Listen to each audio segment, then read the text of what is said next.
आप सब अच्छे होंगे, मस्त होंगे और अपने अच्छे से पढ़ाई कर रहे होंगे।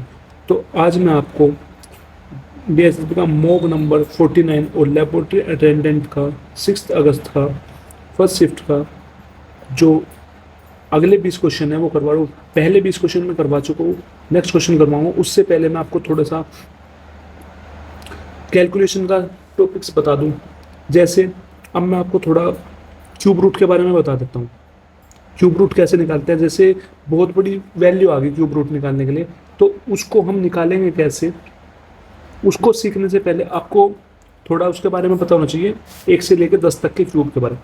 अगर हम 1 का क्यूब निकालेंगे तो 1 का क्यूब कितना आया, 1 इंटू 1 इंटू 1 1 आएगा। अगर हम 2 का क्यूब निकालेंगे तो 2 का क्यूब कितना आया, 2 दूनी 4 दूनी 8, 8 आ जाएगा। ठीक है।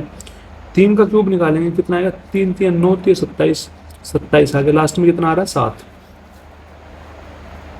अगर हम 4 का क्यूब निकालेंगे वो कितना आएगा, 4 चौक 16 चौक 64, लास्ट में कितना आ रहा है, 4 आ रहा है। ठीक। ऐसे ही अगर हम 5 का क्यूब निकालेंगे कितना आएगा, 5 पंजे 25 पंजे 125, लास्ट में कितना आ रहा है, 5। अगर हम 6 का क्यूब निकालेंगे तो कितना आएगा, 6 चंग 36 चंग 216, लास्ट में कितना आ रहा है, 6 आ रहा है। अगर हम 7 का निकालेंगे क्यूब वो कितना आएगा, 7 का क्यूब निकालेंगे, इसका 7 का क्यूब निकालेंगे वो कितना आएगा, वो आएगा 343। ठीक। और अगर हम 8 का क्यूब निकालेंगे तो 8 का क्यूब कितना आएगा, 8 अट्ठे 64, 64 अट्ठे कितना हो जाएगा हमारे पास, देखो 64 अट्ठे कितना हो जाएगा, 8 4 32, 3 ऊपर 48, 512 कितना हो गया, 512। ऐसे 9 का क्यूब निकालेंगे हम, 9 का क्यूब कितना हो जाएगा, 9 9 81 81 729। ठीक। और ऐसे ही 10 का क्यूब निकालेंगे वो आ जाएगा 1000। मतलब यहाँ से मैं क्या बताना चाह रहा हूँ आपको, यहाँ से मैं आपको बताना चाह रहा हूँ 1 का क्यूब की जो यूनिट डिजिट है वो 1 आएगी, 2 के क्यूब की 8 आएगी, 3 के क्यूब में लास्ट में 7 आएगा, 4 के क्यूब में लास्ट में 4 आएगा, 5 के क्यूब में 5 आएगा, 6 के क्यूब में 6 आएगा लास्ट में, 7 के क्यूब में लास्ट में 3 आएगा, 8 के क्यूब में लास्ट में 2 आएगा, 9 के क्यूब में लास्ट में 9 आएगा और 10 के क्यूब में 0 आएगा, 0। ठीक है। तो मतलब ये याद रखना कि 4 का, 5 का और 6 का और 9 का, 4 5 6 9 और 0 वाला, इन सब का जो यूनिट डिजिट पे है क्यूब करके सेम ही आना है। मतलब 4 का क्यूब करके यूनिट डिजिट पे 4 आएगा, 5 का क्यूब करने पे 5 आएगा, 6 के क्यूब करने पे 6 आएगा और 9 के क्यूब करने पे 9 आएगा और 10 है ना, 0 है, 0 का 0 आ गया। मतलब 4 5 6 9 और 10 ये एकमात्र ऐसे है जिसका क्यूब करने पे वही डिजिट आ रही है। ठीक है। और जो बच गए, और एक 1 भी है, 1 का करेंगे 1 आएगा। ठीक। हमारे पास एक 2 का क्यूब बच गया, 3 का क्यूब बच गया और 8 का क्यूब बच गया। वो कैसे याद करेंगे, 2 का क्यूब में लास्ट में 8 आ रहा है क्योंकि दोनों का जोड़ 10 बन रहा है। ठीक है। 3 का क्यूब लास्ट में कितना है, 7, तो 7 + 3 10 आ रहा है। फिर हमारा 7 का क्यूब कितना बन रहा है लास्ट में, 3, तो 7 + 3 10 बन रहा है। जैसे 8 का क्यूब है, लास्ट में 2 बन रहा है, 8 + 2 10 बन रहा है। मतलब ऐसे हमें याद करने के रूप में। ठीक। ऐसे हम इस चीज़ को याद करेंगे। ठीक है। तो अब मैं आपको थोड़ा क्यूब रूट निकालना बता देता हूँ। जैसे हमारे पास क्यूब रूट निकालने को बोलूँ मैं आपको कि हमारे पास है कि 1 5 7 4 6 4, इसका क्या निकालो, क्यूब रूट निकालो। तो क्यूब रूट कैसे निकालेंगे, अब इसका निकालने में बहुत टाइम लग जाएगा। तो इसका शॉर्ट ट्रिक क्या है, पहले तो लास्ट वाले 3 ले लो, ये 3 का पेयर बना लो। ठीक। तो लास्ट वाला देखो, 4 का क्यूब क्या बनेगा लास्ट में, 4 का क्यूब 4 आएगा लास्ट में, तो हमने लिख दिया 4। ठीक। अब 157 है, 157 किसके क्यूब के पास है, अगर मैं 4 का क्यूब करूँ, 4 चौक 16 चौक 64, और 5 का करूँ, 5 पंजे 25 पंजे 125 हो जाए, और 6 का करूँ, 6 6 छंग 36 छंग 216, तो 157 से 216 तो बहुत आगे बैठ रहा है। तो हमें जो भी चीज़ है उससे कम वाला लेना होता है। तो 125 बैठ रहा है 5 का क्यूब, 5 इंटू 5 इंटू 5 125, तो हम इससे कम वाला लेंगे हमेशा। कितना आ गया, 5, तो यहाँ के 5 ले लिए, यहाँ का 4, तो इसका 54 का क्यूब, इसका क्यूब रूट क्या होगा, 54। आई थिंक समझ में आया होगा आपके। ऐसे ही मैं नेक्स्ट लेता हूँ। जैसे मैंने लिया 148 877, इसका हमें क्यूब रूट निकालना है। तो इस वाले को लिया और 3 का पेयर ये बना लिया। ठीक, इसको कैसे करेंगे? इसको भी सिंपल तरीका ये करने का है, लास्ट में 7 देखो किसका आ रहा है, 7 का क्यूब में 3 आएगा लास्ट में, तो 3 लिख दिया हमने। क्या लिख दिया? 3 लिख दिया। अब 148 किसके पास आएगा? 5 का क्यूब बनेगा 125 और 6 का बनेगा 216, तो 148 से कम कौन सा है? 5 वाला, तो कितना आ जाएगा? 53। क्या आ जाएगा? 53। तो इसका क्यूब रूट क्या होगा? 53। आई होप समझ में आया होगा। एक क्वेश्चन और लेते हैं। अब मैंने एक क्वेश्चन ये वाला लिया, हमारे पास है 21952, ये 3 वाला बना दिया, फिर ये 2 वाला। अब 2 किसके में आ रहा है, मतलब 2 जो है किस में आएगा, मतलब 2 लास्ट में 2 किसके में आ रहा है? 8 वाले में आ रहा है, तो 8 लिख देंगे यहाँ पे। ठीक, क्योंकि 8 2 10, इनका ऐड करके कितना बना है? 10 बना है। ठीक, ये समझ गए। अब 21 किसके पास आ रहा है? 4 चौक 16, 5 पंजे 25, 25 वाला तो आगे बैठ रहा है, तो 4 वाला बैठ रहा है। 21 है ना ये, सॉरी क्यूब देखो क्यूब किसका है?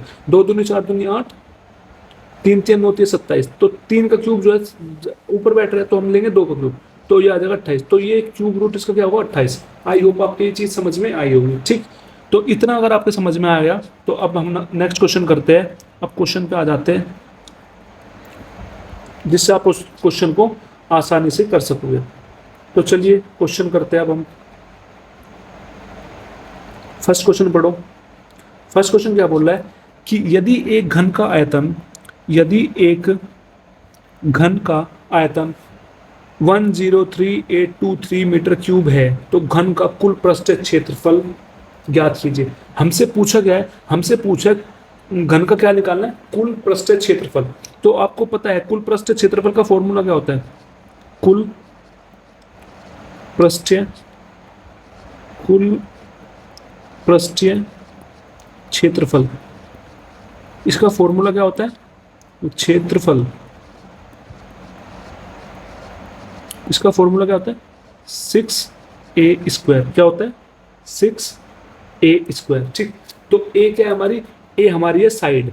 a क्या है हमारे पास? साइड। तो हमें क्वेश्चन में साइड तो दे नहीं रखी, तो इसका मतलब है हमें सबसे पहले साइड निकालनी पड़ेगी। क्वेश्चन में हमें क्या गिवन है उससे निकलेगी।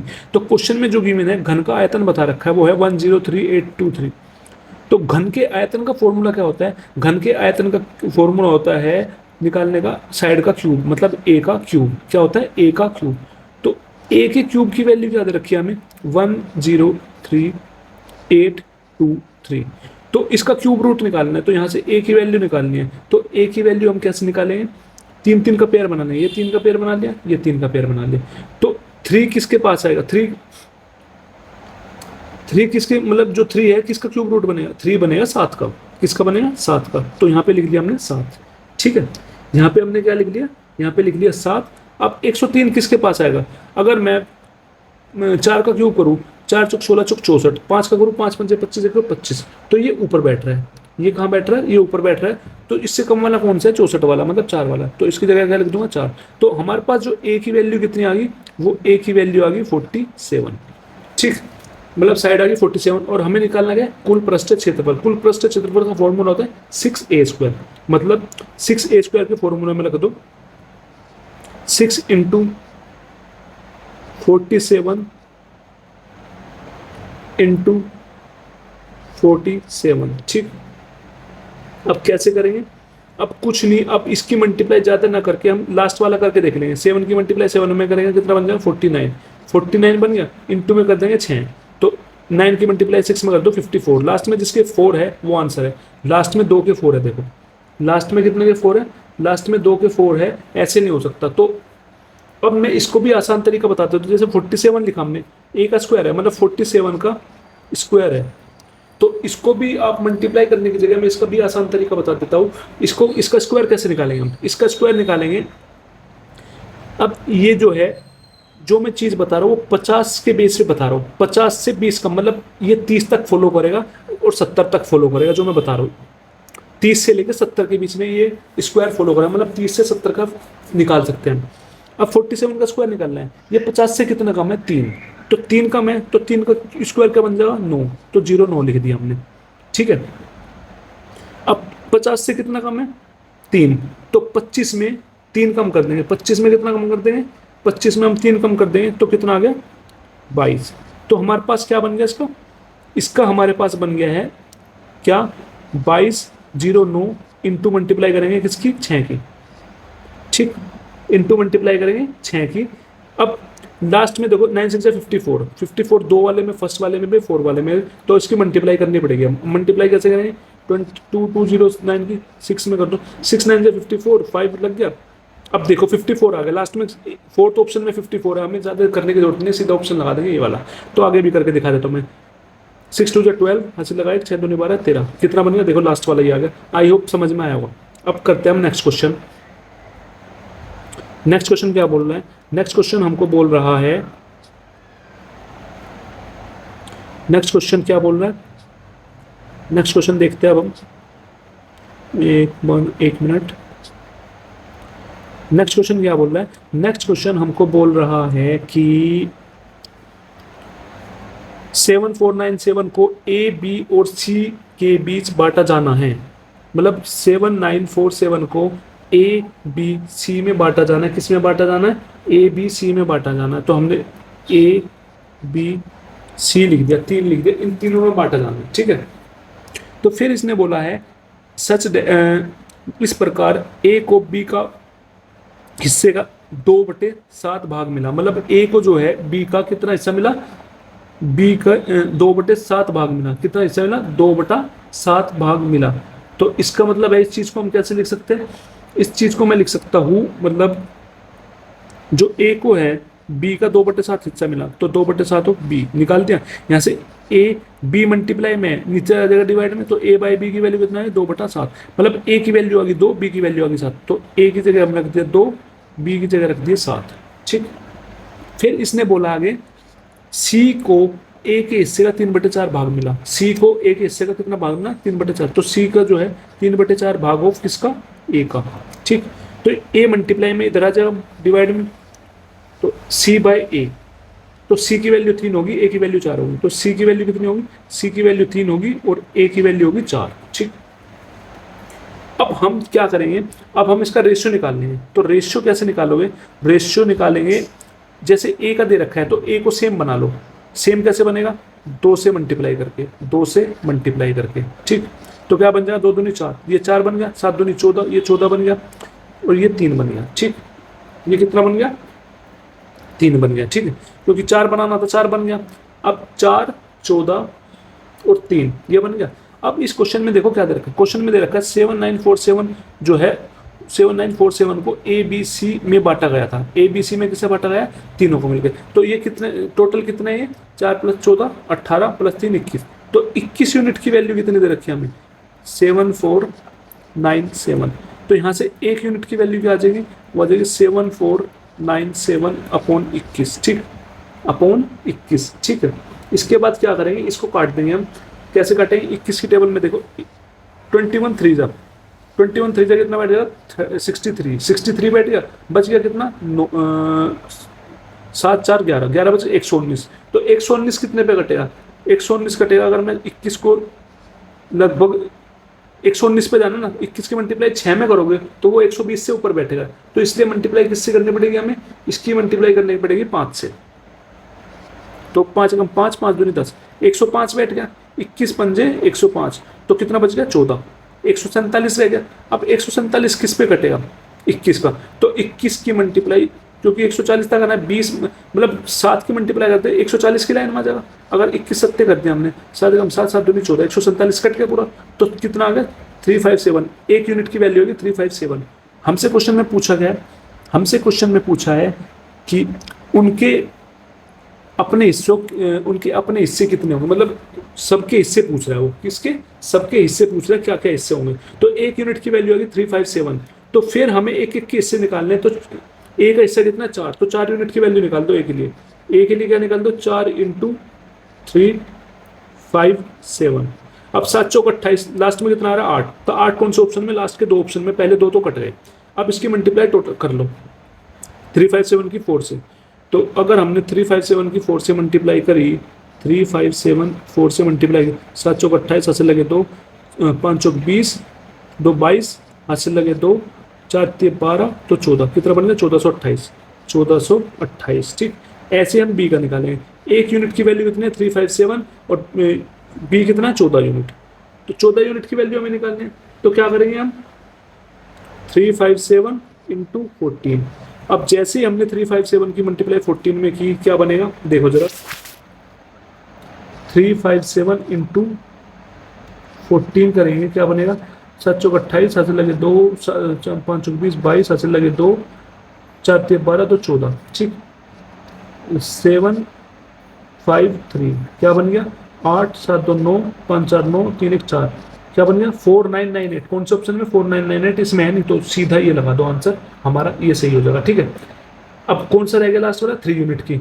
तो एक यूनिट की कितनी है, एक यूनिट है 357, तो 3 यूनिट कितना हो जाएगा, 3 यूनिट हो जाएगा 3 इंटू 357, तो कर दो 357 इंटू 3 कितना हो जाएगा, 7 3 21, हासिल लगे 2, 5 3 15, 2 17, हासिल लगा 1, 3 3 9 10, 1071, तो 1071 आ गया इसका। ठीक है, आई होप आपको समझ में आया होगा इतना।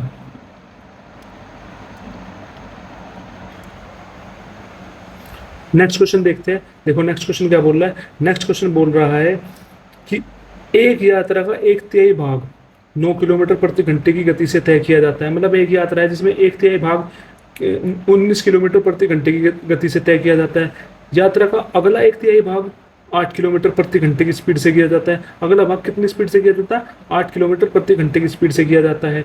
ठीक है, तय किया जाता है।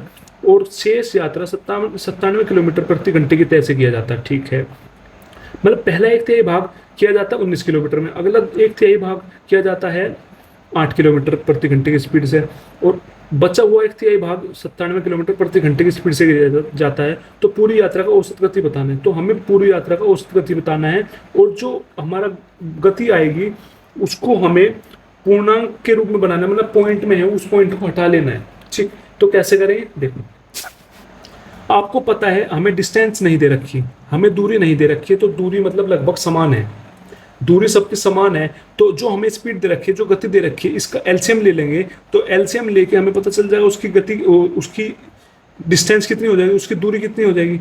तो हम सीधा क्या करेंगे, हम सीधा इसकी गति निकाल लेंगे, उसकी डिस्टेंस निकाल लेंगे, सॉरी उसकी डिस्टेंस निकाल लेंगे। कैसे, उनकी जो गति है उनका एलसीएम लेंगे। 19 किलोमीटर है हमारे पास, 97 किलोमीटर है, और 8, इसका क्या ले लेंगे, एलसीएम ले लेंगे। तो आपको पता है फॉर्मूला क्या होता है, पहले तो ये देखो, हमें निकालना क्या है, एवरेज स्पीड। तो एवरेज स्पीड का फॉर्मूला क्या होता है, एवरेज स्पीड का फॉर्मूला होता है टोटल डिस्टेंस ऊपर अपॉन में टोटल टाइम नीचे। तो डिस्टेंस कितनी हो जाएगी, डिस्टेंस हो जाएगी 19, क्योंकि अलग अलग है तो इसका कुछ भी कॉमन नहीं आएगा, तो इसकी जो क्या बोलते हैं, इसका जो डिस्टेंस हो जाएगी वो कितनी हो जाएगी, 19 इंटू 8 इंटू 97, ये होगी इसकी पूरी डिस्टेंस। अपॉन में टाइम नीचे आएगा, टाइम। टाइम कैसे निकालेंगे, टाइम कैसे निकालते हैं, टाइम का फॉर्मूला होता है डिस्टेंस दूरी अपॉन में उसकी स्पीड है। सबसे पहले दूरी लिखेंगे, दूरी कितनी है, दूरी है 19 इंटू 8 इंटू 97, ये दूरी है। अपॉन में टाइम, टाइम कितना है, पहले का टाइम कितना है 19 किलोमीटर। ठीक है, पहले का टाइम कितना 19, पर जो ये 19 किलोमीटर है वो 1/3 का है, तो हमारी जो 1/3 दूरी का, 1/3 दूरी का, तो ये तो 19 इंटू 8 इंटू 7 कितनी है हमारी, ये पूरी दूरी है। पर हमें जो ये चीज निकाल रहे हैं हम 1/3 की निकाल रहे हैं, जब पूरी की इतनी है तो 1/3 की कितनी होगी, 3 से डिवाइड कर देंगे इसको, समझ रहे हो।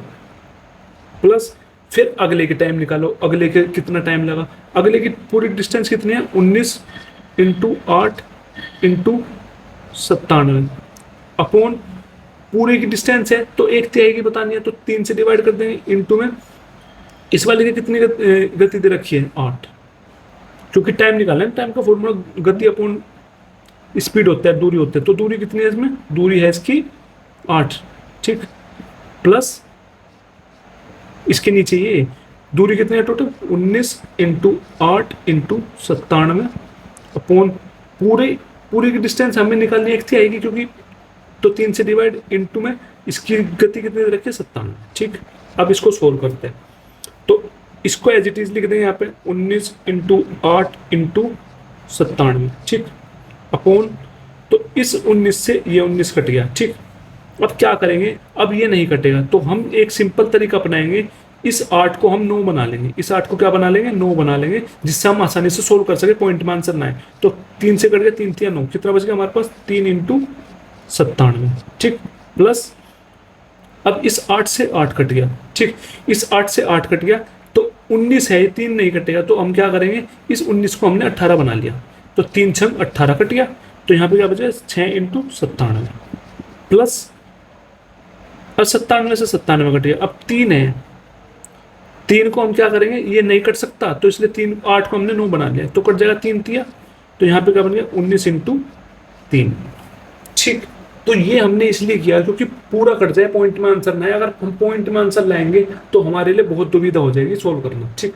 अब क्या करेंगे, अब हम कुछ नहीं करेंगे, अब इसको सोल्व करेंगे आगे, जैसे 19 इंटू 8 इंटू 97, तो 97 इंटू 3 क्या आ जाएगा, 97 इंटू 3 निकालना, 97 इंटू 3 क्या आएगा, 97 इंटू 3 आएगा 7 से 21, ऐसे लगे 2 9 के 27 2 29 291, ठीक, प्लस 97 के 6 में करेंगे, 97 की मल्टीप्लाई 6 में, 7 6 42, हासिल लगे 4, 9 6 54 प्लस 4 58 582 आ गया, ठीक, प्लस 19 इंटू 3 कितना है, 57, इसका तो सीधा पता होना चाहिए, ठीक। अब जैसे हमने ये बच गया 19 इंटू 8 इंटू 97 अपॉन, इसको ऐड कर देंगे सबको, इसको ऐड करने के बाद क्या आ जाएगा हमारे पास, इसको ऐड करने के बाद हमारे पास आ जाएगा लगभग कितना, 930, इसको ऐड किया, ऐड करके आ जाएगा 930, ठीक है, इतना तो आप कर लोगे, ठीक। इसके बाद मैंने क्या किया, इसके बाद मैंने इसको काट दिया, कैसे, ये 2 से कट जाएगा, 2 चौक 8, ये कट जाएगा 2 चौक 8, 1 बच गया 13, 2 चिक 12, 1 बच गया 10, 2 पंजे 10, ठीक, ये कट गया, ठीक। अब इसको क्या करेंगे, इसको हमने क्या किया, इसको 19 से काट के देखो, 19 से कटेगा, 19 दूनी 38, 19 से कट जाए, 19 दूनी 38, कितना पड़ेगा 8, 85, क्या 19 की टेबल में 85 आता है, बिल्कुल आता है, कितने पे, 19 पंजे कितना होता है, 19 पंजे देखो, 19 पंजे कितना हो जाएगा, 19 पंजे करना ना, 19 पंजे कितना बन जाएगा, 9 5 45, 4 ऊपर 5 5 4 9, 95 बैठ रहा है, क्या बैठ रहा है, 95 बैठ रहे, तो हमें लाना 85, तो हम 19 से नहीं करते अभी फिलहाल, अब हम किससे करेंगे, इसको हम 4 से करके देखते हैं, फिलहाल 4 से कर दो, 4 से करो डिवाइड, 4 एकम 4, 4 एकम 4, 2 बच गया 25, तो 4 छिक 24 पे कटेगा, ये 25 पे नहीं कटेगा, इसलिए हमने 44 बना लिया इसको, तो ये पूरा कट जाएगा क्योंकि हमें पॉइंट में आंसर नहीं लाना है, तो कितना बच गया 116। अब 19 से काट के देख लो, 19 से कट जाएगा, अभी 19 से काटेंगे, 19 पंजे 85 होता है, 19 छिक कितना बैठेगा, 19 छिक देखना कितना बैठेगा, 19 छिक कितना बैठेगा, 19 छिक 9 6 54, 5 ऊपर 6 114 बैठेगा, मतलब हम इसको 114 मान लेते हैं, कितने पे कट जाएगा 19 छिक पे, तो क्या बच गया हमारे पास, अब बच गया 6 इंटू 97, क्या बच गया हमारे पास अब 6 इंटू 97, सॉरी 6 कहाँ बच गया, ये तो खत्म है ना, ये तो सॉरी 97 बच, हाँ कितना बच गया, 6 बच गया ना, ये तो खत्म है सारे। अब हमारे पास बचा क्या, हमारे पास बच गया 97 अपॉन 6, 97 अपॉन 6 बच गया, क्या बच गया 97 अपॉन 6। अब इसको काट दो, इससे कितने पे कटेगा, 6 1 6, 3 बच गया 37 किस पे कटेगा, 6 6 36 पे कट गया, एक बच गया, वो 16 पॉइंट समथिंग कुछ आएगा, तो ऑप्शन में 16 आंसर है, देखो ऑप्शन थर्ड लगा देंगे सीधा, 16 आती है सीधा लगा दिया। आई होप आपको ये चीज़ समझ में आई होगी। अब देखो नेक्स्ट क्वेश्चन क्या बोल रहा है, 5th वाला देखो, यदि दो संख्याओं का आयतन का अनुपात 5/12 है, मतलब दो शंकुओं का अनुपात दे रखा है, शंकु के आयतन का अनुपात दे रखा है 5/12, मतलब V1, मतलब हमें V1 अपॉन V2, मतलब आयतन 1 और आयतन 2 शंकु का क्या दे रखा है 5/12, ठीक। तो हमसे फिर कह रहा है कि उनके आधारों की त्रिज्या का अनुपात दे रखा है 5/8, मतलब उनकी त्रिज्या का, पहली वाली त्रिज्या अपॉन दूसरी वाली त्रिज्या का कितना दे रखा है 5/8, ठीक। तो हमें पूछा गया है, हमसे पूछा है कि उनकी ऊंचाई का अनुपात बताना, उसकी क्या बताना, ऊंचाई का अनुपात बताना, मतलब हाई ऊंचाई का अनुपात निकालना है। अब यहाँ पे त्रिज्या पता है, अब हमें पता है पहले शंकु का आयतन अपॉन दूसरे शंकु का आयतन कितना दे रखा है 5/12। तो आयतन का फॉर्मूला क्या होता है? आयतन का फॉर्मूला होता है किसी भी शंकु का 1/3 पाई आर स्क्वायर एच। तो पहला वाला शंकु है तो 1/3 पाई R1 का स्क्वायर H1। तो मतलब पहले वाले शंकु की त्रिज्या R1 मान ली, दूसरे पहले वाले शंकु की ऊंचाई जो है H1 मान ली, अपॉन 1/3 पाई इंटू R2 का स्क्वायर, दूसरे वाले की R2 मान ली, H2 इजिकल टू कितना दे रखा 5/12। तो 1/3 से 1/3 कट गया, पाई से कट गया पाई, यहाँ से क्या बन गया हमारे पास, यहाँ से बन गया हमारे पास R1 अपॉन R2 का स्क्वायर, क्योंकि R1 का स्क्वायर R2 का स्क्वायर है, तो मैं इसको ये चीज लिख सकता हूँ R1 अपॉन R2 का square into H1 upon H2 कितना दे रखा है 5/12। तो R1 R2 कितना दे रखा है 5/8।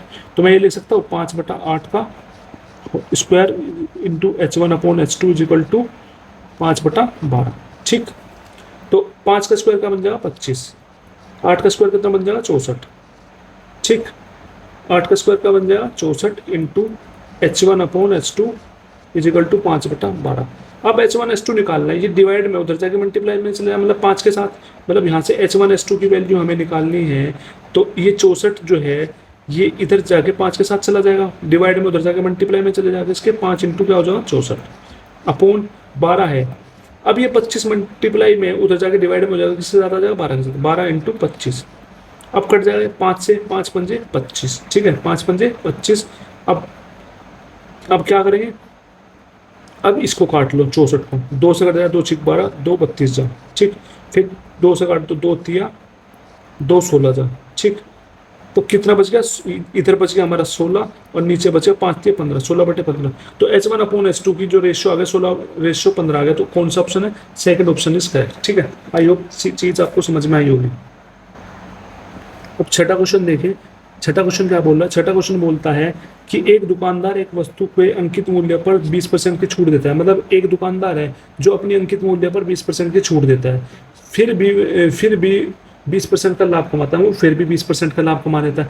यदि वस्तु की लागत मूल्य 800 है तो उसका अंकित मूल्य क्या है, मतलब उसका लागत मूल्य 800 है, मतलब उसका सीपी जो है कॉस्ट प्राइस जो है कितना दे रखा है, कॉस्ट प्राइस मतलब क्रय मूल्य, लागत दे रखी है कितनी 800 दे रखी है, 800 दे रखी है। ठीक है, तो उसे हमें बताना मार्क प्राइस क्या होगा, हमारा अंकित मूल्य क्या होगा। ठीक है, इसने बोला क्वेश्चन में एक दुकानदार है एक वस्तु को अंकित मूल्य पर 20% की छूट देता है, तो 20% की छूट देने के बाद उसे 20% का लाभ कमा लेता है फिर भी। तो उस वस्तु की लागत मूल्य 800 है, लागत मूल्य कितनी 800 है, तो लाभ कितना कमा रहा है 20% का। मतलब एक तरफ लिख रहे हैं सीपी, एक तरफ लिख रहे हैं एसपी, तो 20% का फ्रैक्शन होती है 1/5। अगर 20% की फ्रैक्शन 1/5 आपको याद नहीं है तो निकाल लेंगे, 20% हटाने के लिए 100, तो कर जाएगा 20 पंजे 100, 1/5 आ गया। तो 1/5 का मतलब है लाभ हुआ है, तो कोई चीज उसने 5 में खरीदी होगी तो 6 में बेची होगी, सिंपल सी बात है ना।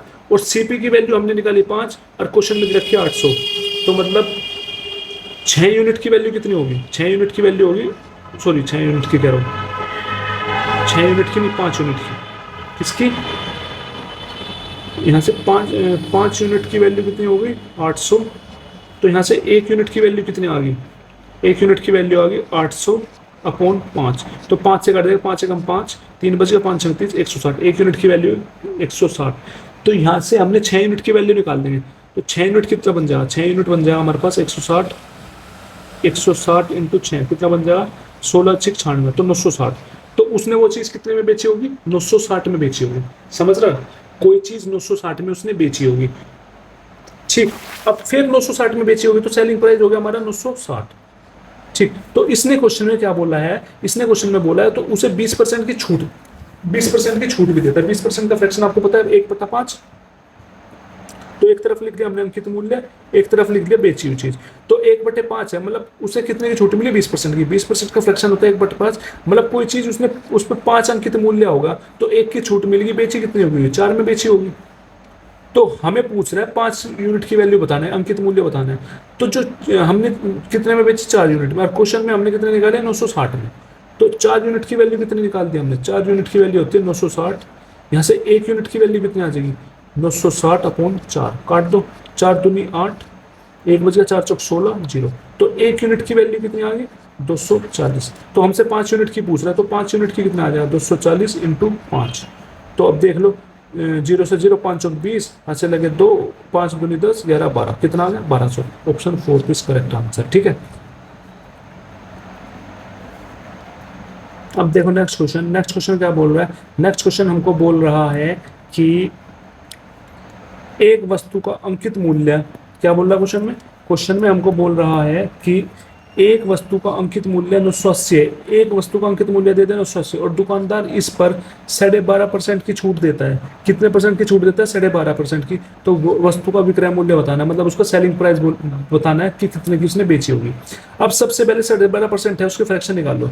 12.5% है, उसकी फ्रैक्शन निकालो। कैसे निकालेंगे, परसेंटेज हटाने के लिए 100 से डिवाइड, अब पॉइंट हटाने के लिए पॉइंट के बाद कितने डिजिट है, 2, तो 200 से डिवाइड कर देंगे। तो कितना बन गया हमारे पास बन गया 1225 अपॉन 1 2 3 4। ठीक है, 5 से काट दो, 5 दूनी 10, 2 बच गया, 5 चौक 20, 2 बच गया, 5 पंजे 25। तो 5 दूनी 10, 1 2 3, फिर 5 से कट जाएगा, 5 चौक 20, 4 बच गया, 5 नम 45। तो 5 चौक 20, 400। कितना बच गया हमारे पास, 19/400। तो 19/400 क्या है, मतलब ये क्या निकाला हमने, इतने का डिस्काउंट था, उससे छूट थी। तो इसका मतलब है, छूट का मतलब है एक तरफ हमने अंकित मूल्य लिख दिया, एक तरफ उसने बेची होगी। मतलब कोई 400 की चीज थी, उसमें से कितने की छूट मिल गई, 49 की। तो बेची कितने में होंगी, 351 में। समझ रहे हो ना। तो 351 की उसने बेची है, तो हमसे पूछा क्या है, उसने वस्तु का विक्रय मूल्य पूछा, मतलब कितने में बेची होगी। तो 351 यूनिट की वैल्यू पूछ रहा है। क्वेश्चन में दे रखा अंकित मूल्य कितना, 980, और अंकित मूल्य कितना निकाला हमने, 400। तो इसका मतलब है 400 यूनिट की वैल्यू क्या होगी, 400 यूनिट की वैल्यू होगी 980। तो यहाँ से 1 यूनिट की वैल्यू कितनी निकल जाएगी, 980 अपॉन 400। तो यहाँ से इसको काट दो, जितना कटता हो, 0 से 0 गया, तो 20 जा, 2 2 चौक 8, 1 बच गया, 2 9 18, 49/20। ठीक है, तो 1 यूनिट आ गया, हमसे पूछा 351 यूनिट। तो 351 यूनिट कितना हो जाएगा, तो 49 इंटू 351 अपॉन 20। ठीक, अब इसको करेंगे सोल्व। 351 की मल्टीप्लाई कर दो 49 में, तो करना 351 की मल्टीप्लाई करो 49 में। तो 9 1 जा 9, 9 5 जा 45, 4 ऊपर, 9 3 जा 27, 31। तो 4 1 जा 4, 4 5 जा 20, ऐसे लगे 2, 4 3 12, 2 14। ठीक, 9 9 1 4 3 7 1, कितना बन गया हमारे पास, 17199 को डिवाइड करना है 20 से। ठीक, अब हम इसको डिवाइड कर देते हैं, डिवाइड करना जरा इसको, 17199 को डिवाइड कर दो 20 से। 20 क्या लिख सकते हो, 20 अट्ठे कितना, 160, कितना बच गया 11, 19 उतार लिया, 20 पंजे 100, कितना बच गया, 19 बच गया, 9 उतार लिया, 20 नम 180 हो गया, कितना बच गया, 19 बच गया, कितना आ गया हमारे पास, ये 856 आ गया ना, 859। तो 859 आ गया, देखो 859 आ गया। खाली एक ऑप्शन में 859 है, आगे करने की जरूरत नहीं है, सीधा इस पे आंसर लगा दो। अगर आपको आगे करना है, आगे मैं बता देता हूँ, 0 लगा दिया, 0 लगाते पॉइंट लग गया, तो 20 नम 180, तो बच गया 10 0, 20 पंजे 100, ये हमारा आंसर आ जाएगा। ठीक है, पर आपको उससे ज़्यादा करने की जरूरत है, मतलब जितना कम कैलकुलेशन करनी हो उतनी कम करिए आप। ठीक है, नेक्स्ट क्वेश्चन देखो। नेक्स्ट क्वेश्चन क्या बोल रहा है कि प्रतिमा एक काम को 8 दिन में, हेमा 10 दिनों में और मनीषा 20 दिनों में पूरा कर सकती है। मतलब कि प्रतिमा जो है एक काम को 8 दिन में कर सकती है, हेमा 10 दिन में कर सकती है, मनीषा 20 दिन में पूरा कर सकती है। तो प्रतिमा, हेमा और मनीषा द्वारा एक साथ काम पूरा करने पर कितने समय लगेगा। मतलब प्रतिमा ने, हेमा ने और मनीषा ने एक साथ काम शुरू किया, तो कितने दिन में काम को खत्म कर देंगे, हमें समय बताना है। तो देखो, प्रतिमा थी, कौन, प्रतिमा, तो प्रतिमा ने किसी काम को कितने दिन में किया, 8 दिन में। हेमा थी, हेमा ने किया 10 दिन में, और मनीषा थी, कितने दिन में किया, 20 दिन में।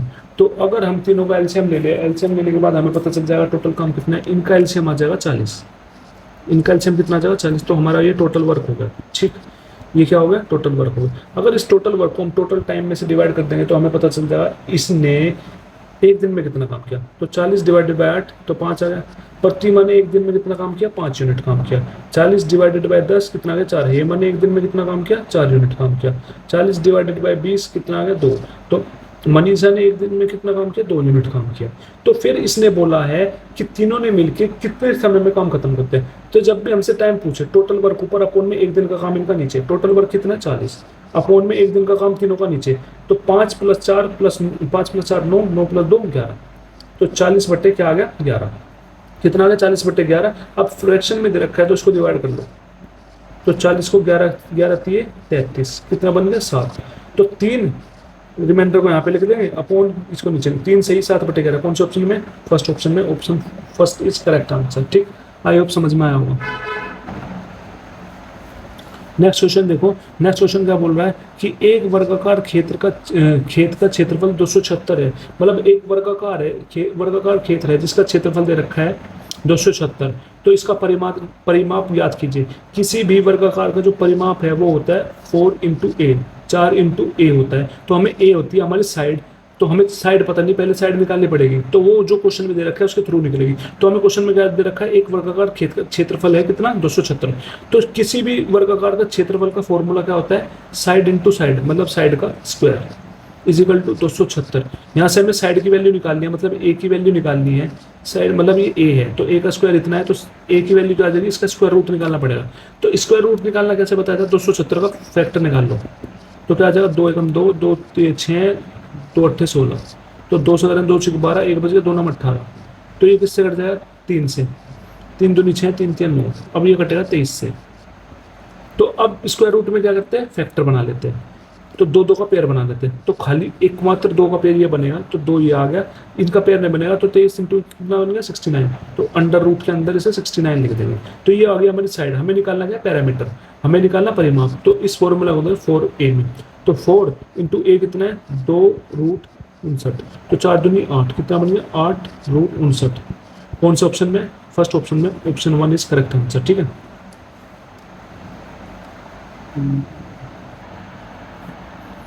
अब 10वां क्वेश्चन देखो। 10वां क्वेश्चन क्या बोल रहा है कि श्रीमान ए ने, क्या बोला, श्रीमान ए ने 651 किलोमीटर, 944 किलोमीटर और 654 किलोमीटर की दूरी क्रम से 7 किलोमीटर प्रति घंटा, 8 किलोमीटर प्रति घंटा और 6 किलोमीटर प्रति घंटा से तय किया। मतलब एक श्रीमान ए है जिसने 651 किलोमीटर तो किस गति से किया, 7 किलोमीटर प्रति घंटे की गति से। 944 किलोमीटर कितने से किया, 8 किलोमीटर प्रति घंटे की स्पीड से। और 654 किलोमीटर कितने से किया, 6 किलोमीटर प्रति घंटे की तेज किया। तो उसकी औसत गति बतानी है। तो आपको पता है औसत गति का फॉर्मूला क्या होता है, एवरेज स्पीड निकालने का, टोटल डिस्टेंस ऊपर अपॉन में टोटल टाइम। ठीक, तो टोटल डिस्टेंस कितनी हो जाएगी, जो ये डिस्टेंस दे रखी है 651, 944 और 654, ये टोटल डिस्टेंस हो जाएगी, ये जुड़ जाएगी, मतलब 651 + 944 + 654 अपॉन, नीचे लिखेंगे टाइम। तो एक एक का टाइम निकाल देंगे। टाइम कैसे निकालते हैं, टाइम का फॉर्मूला होता है डिस्टेंस अपॉन में स्पीड। तो डिस्टेंस कितनी है, पहले की डिस्टेंस कितनी है, 651, और स्पीड कितनी रखी है पहले की, 7 किलोमीटर प्रति घंटा, प्लस दूसरे की स्पीड कितनी है, 944, तो उसकी स्पीड कितनी रखी है, 8 किलोमीटर प्रति घंटे की। तीसरी डिस्टेंस कितनी है, 654, उसकी स्पीड कितनी रखी है, 6 किलोमीटर प्रति घंटा। ठीक, अब इसको हमने जोड़ेंगे, इस सब को जोड़ने के बाद कितना आ जाएगा, इसका आ जाएगा 2249। ठीक, अपॉन, अब इसको डिवाइड कर लो।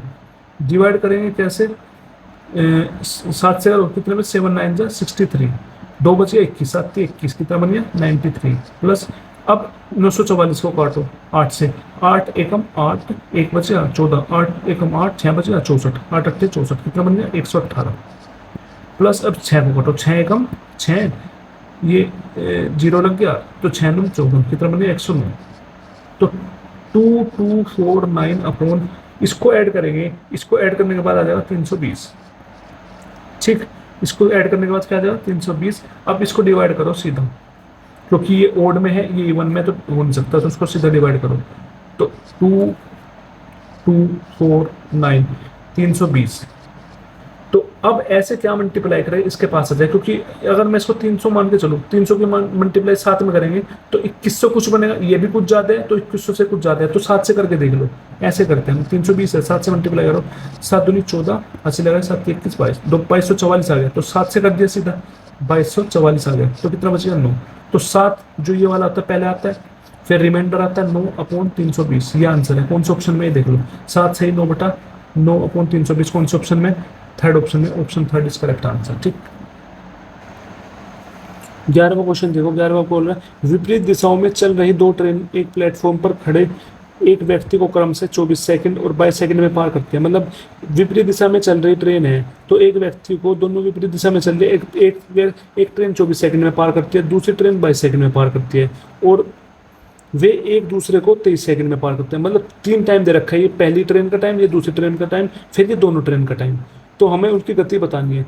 तो पहली वाली ट्रेन 24 सेकंड है, पहले 24 सेकंड लिख देंगे, फिर दूसरी वाली ट्रेन है उसका दूसरे सेकंड लिख देंगे, और दोनों ट्रेन का जो औसत है वो कितना है, यहाँ पे औसत लिख दें जो दोनों ट्रेन का 23। तो 23 में से 22 गया, 1 बचा, 24 में 22 गया, 1 बचा। तो 1:1 आ गया हमारी गति का अनुपात। तो गति का अनुपात ही हमसे पूछा है, तो 1:1 is answer. Option third is correct answer. ठीक। मतलब इसमें हमें सारी चीज टाइम में दे रखी है, पहले ट्रेन के टाइम में, दूसरी ट्रेन के टाइम में, और दोनों ट्रेन के टाइम में। तो पहले ट्रेन के टाइम यहाँ लिख दिया, दूसरे का यहाँ लिख दिया, और दोनों को मिलकर यहाँ लिख दिया। तो जो इनका माइनस करके आएगा वो हमारी गति होगी। तो ये करा, ये एक, तो ये करा, ये एक, ये गति आ गई हमारे यहाँ, ये आंसर हो जाएगा। ठीक है।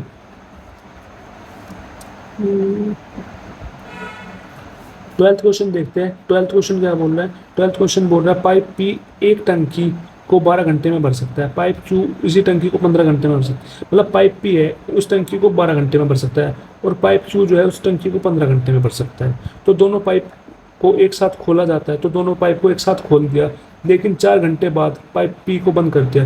दोनों को खोल के 4 घंटे बाद पाइप पी को बंद कर दिया। तो हमें बताना है क्यू को टंकी का शेष भाग भरने में कितना समय लगेगा, मतलब क्यू को कितना टाइम लगेगा बचे हुए भाग को भरने में। अब देखो, पी है इसी टंकी को 12 घंटे में भरते हैं, क्यू जो है उस टंकी को 15 घंटे में भरते हैं। तो दोनों का एलसीएम ले लेंगे तो हमें पता चल जाएगा टोटल काम क्या है। दोनों का एलसीएम आ जाएगा 60। ठीक। तो टोटल वर्क हो गया 60। तो अगर टोटल वर्क को टोटल टाइम से हम डिवाइड कर देंगे तो हमें पता चल जाएगा उसने 1 घंटे में कितना काम किया। 60 डिवाइडेड बाय 12, तो पी ने 1 घंटे में कितना पानी भरा, 5 यूनिट। तो 60 डिवाइडेड बाय 15, तो क्यू ने कितना गया, 4। तो क्यू ने 1 घंटे में कितना भरा, 4 यूनिट। तो फिर उसने पूछा दोनों ने मिलकर कितने घंटे काम किया, 4 घंटे काम किया। तो दोनों ने मिलकर एक दिन में कितना काम किया, 5 + 4 9। तो एक घंटे में दोनों ने मिलकर 9 काम किया, तो 4 घंटे में कितना किया, 4 × 9 कितना काम हो गया, 36। तो 36 काम हो चुका है। और फिर बचा हुआ कौन करता है, बचा हुआ काम कौन करता है, क्यू करता है। तो हमें बताना क्यू कितने टाइम में करेगा। तो 60 काम टोटल था, 36 काम हो चुका, काम कितना बच गया, 60 - 36 काम कितना रहेगा, 24। तो जो 24 काम है कौन करेगा, क्यू करेगा। तो क्यू का समय निकालना है, वो कैसे निकालते हैं, टोटल वर्क ऊपर, अपोन में एक घंटे का काम नीचे। टोटल वर्क कितना है, 24 है, अपोन में क्यू 1 घंटे में कितना काम करती है, 4। तो 4 × 6 = 24। तो क्यू कितने घंटे में खत्म करती है, 6। तो ऑप्शन 1 इज करेक्ट आंसर। ठीक। नेक्स्ट क्वेश्चन देखो 13th क्वेश्चन क्या बोलता है कि एक लंबवर्तीय बेलन के आधार पर व्यास 18 सेंटीमीटर और ऊंचाई 7 सेंटीमीटर, मतलब एक लंबवर्तीय बेलन है जिसका व्यास दे रखा है 18 सेंटीमीटर, व्यास मतलब डायमीटर दे रखा 18 सेंटीमीटर, कितना 18 सेंटीमीटर। तो इसका आधा हमारी त्रिज्या हो जाएगी, आधा हो जाएगी, मतलब त्रिज्या कितनी हो जाएगी 9, और हाइट दे रखी है कितनी 7 सेंटीमीटर। तो हमें बताना है बेलन का वर्ग पृष्ठीय क्षेत्रफल कितना होगा। तो बेलन का वर्ग पृष्ठीय क्षेत्रफल पूछा है, तो बेलन के वर्ग पृष्ठीय क्षेत्रफल का फॉर्मूला क्या होता है, हमें निकालना क्या है, वर्ग पृष्ठीय क्षेत्रफल निकालना है। तो वो कितना होता है, फॉर्मूला क्या है इसका, 2πr/h। ठीक। तो 2π की वैल्यू कितनी रखी है, 22/7, और त्रिज्या कितने निकाली है, 9, इंटू हाइट कितनी है, 7। तो 7 से गया 7 कट। अब देख लो, 2 दूनी 4, 4 आ गया, लास्ट वाले की मल्टीप्लाई कर दे, 4 × 9 36, लास्ट में 6 जिसका वो आंसर है। तो सेकंड ऑप्शन में, तो second option is correct answer. ठीक। नेक्स्ट क्वेश्चन देखो 14 क्या कहता है, आर, क्यू और पी ने क्रम से 20,000, 30,000 और 25,000 की शुरुआती निवेश के साथ व्यवसाय शुरू किया। मतलब आर, क्यू, पी ने निवेश किया कितना, आर ने 20,000 निवेश किया, क्यू ने 30,000 निवेश किया, और पी ने कितना निवेश किया, 25,000। तो फिर 8 महीने के बाद आर और क्यू दोनों ने अपने निवेश से प्रत्येक से 10,000 निकाल लिया, मतलब आर और क्यू ने 8 महीने कितने 8 महीने बाद कितने रुपए निकाल दिए, 10,000 रुपये निकाल दिए। और वर्ष के अंत में अर्जित कुल लाभ 16,400 है। तो जो लाभ है, टोटल लाभ जो मिला है ना वर्ष के अंत में, तो वो इतना मिला है। तो लाभ में पी का हिस्सा ज्ञात कीजिए, पी का हिस्सा बताना है। तो एक चीज याद रखना, जब भी टाइम फिक्स हो, उस टाइम के फिक्स के केस में जितना निवेश करेंगे उतना ही हमारा प्रॉफिट होगा, ठीक। तो ऐसे ही हमने एक तरफ लिख लिया आर, एक तरफ लिख लिया क्यू, एक तरफ लिख लिया पी। तो आर ने निवेश किया 20,000, क्यू ने निवेश किया 30,000 और पी ने निवेश किया 25,000। तो फिर उसने बोला है 8 साल बाद उसने 10,000 रुपये निकाल दे, मतलब 8 साल तक तो 20,000 ही लगा, तो 8 साल तक ही लगा। फिर उसके बाद अगले पूरे साल के लिए लगाया ना जो भी चीज़ लगी, फिर 8 साल के बाद 10,000 रुपये निकाल दे, तो रुपये कितने रहेंगे 10,000। जब 20,000 में से 10,000 निकाल दे तो 10,000 रह गए, तो ये 10,000 अगले 4 महीने के लिए लगे होंगे। तो ऐसे ही फिर आर के केस में लगी, तो क्यू के केस में भी यही चीज़ है। क्यू के केस में पहले 8 साल के लिए, वो पहले 8 महीने के लिए 30,000 रखे, फिर उसके बाद 8 महीने बाद उसने 10,000 निकाल दिए, तो कितने बच गए 20,000। तो वो 4 महीने के लिए ये लगा। और पी के केस में 12 के 12 महीने में ये लगा, ठीक। तो यहाँ से क्या बन जाएगा, 20,000 के मल्टीप्लाई 8 में करेंगे कितना बन जाएगा 1,60,000, कितना बन जाएगा 1,60,000, ठीक। प्लस 10,000 के मल्टीप्लाई 4 में करेंगे कितना बन जाएगा 40,000, ठीक। तो 1,60,000 में 40,000 जोड़ेंगे कितना बन जाएगा 2 लाख, कितना बन गया 2 लाख, ठीक। ऐसे 30,000 में हमने 8 की गुणा करी, वो कितना बन जाएगा 30,000 में 8 की गुणा करी, वो बन जाएगा 2,40,000, कितना बन गया 2,40,000। प्लस 20,000 में 4 की गुणा करी, वो बन गया 80,000। और 2,40,000 में 80,000 जोड़ेंगे कितना बन गया 3,20,000, ठीक। ऐसे 25,000 की गुणा करेंगे 12 में, वो कितना बन जाएगा हमारे पास बन जाएगा वो 3 लाख, ठीक। कितना बन गया 3 लाख। अब देखो कितने जीरो कट सकती है, 4 जीरो से 4 जीरो कट गई और इधर भी 4 जीरो कट गई, कितना बच गया 20 रेशियो 32 रेशियो 30। अब 2 से कट जाएगा, 2 10 जा, 2 16 जा, 2 15 जा, अब नहीं कटेगा। मतलब रेशियो क्या आ गया इनका 10 रेशियो 16 रेशियो 15, ये आ गया हमारा निवेश, इतना निवेश किया है। और जितना निवेश का होता है टाइम बराबर है, टाइम फिक्स है, तो इतना ही हमारा प्रॉफिट होगा, तो ये हमारा प्रॉफिट भी होगा। तो इसने क्वेश्चन में क्या रखा है, क्वेश्चन में क्या बोल रखा है, प्रॉफिट कितना है इनका टोटल 16,400। तो ये टोटल कितने बैठेंगे 10 + 16 26, 26 + 15 41। तो 41 यूनिट की वैल्यू कितनी दे दी 16,400, ठीक। तो यहाँ से 1 यूनिट की वैल्यू कितनी आ जाएगी 16,400 अपॉन 41, ठीक। अब 41 से काटो, 41 से हम काटेंगे इसको, कैसे कटेगा, तो 40 होता, अगर ये 40 के 4 में गुणा करते तो 160 बन गया, तो 160 से कुछ ऊपर है, अरे 40 से कुछ ऊपर है। तो अब हम 41 के मल्टीप्लाई 4 में करके देख लेंगे, 4 कम 4 4 16, कितना बन गया 164, देखो कट गया सीधा, तो 4 कट गया, 2 जीरो है, तो 1 यूनिट की वैल्यू कितनी आ गई 400। तो हमसे पूछा क्या क्वेश्चन में पूछा है पी का लाभ बताना है, मतलब लाभ में पी का हिस्सा ज्ञात करें, तो पी को कितना लाभ हुआ, पी का लाभ कितना है 15, तो हमें 15 यूनिट की वैल्यू बतानी है। 15 यूनिट की वैल्यू बतानी है 400 × 15, कितना बन जाएगा 60, कितना बन गया 6,000। तो कौन से ऑप्शन में 6,000, फर्स्ट ऑप्शन में, ऑप्शन 1 इज करेक्ट आंसर, ठीक। नेक्स्ट क्वेश्चन देखो, नेक्स्ट क्वेश्चन क्या बोल रहा है, नेक्स्ट क्वेश्चन हमको बोल रहा है कि द मीन प्रोपोर्शन बिटवीन, क्या बोल रहा है नेक्स्ट क्वेश्चन, नेक्स्ट क्वेश्चन हमको बोल रहा है,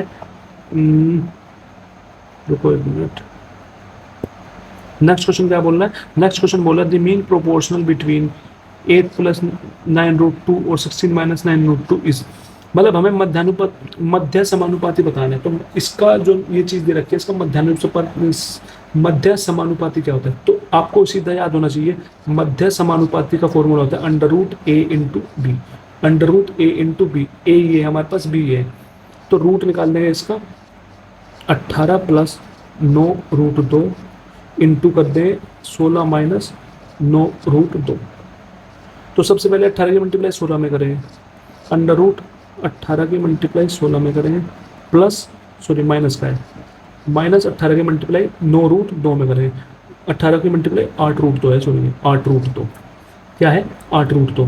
18 की मल्टीप्लाई 8 रूट 2 में करेंगे, 18 इंटू 8 क्या बन जाएगा, 18 इंटू 8 रूट 2, फिर प्लस 9 रूट 2 की मल्टीप्लाई 16 में, तो 9 रूट 2 इंटू 16, फिर माइनस है तो माइनस की मल्टीप्लाई 9 रूट 2 इंटू 8 रूट 2, ठीक।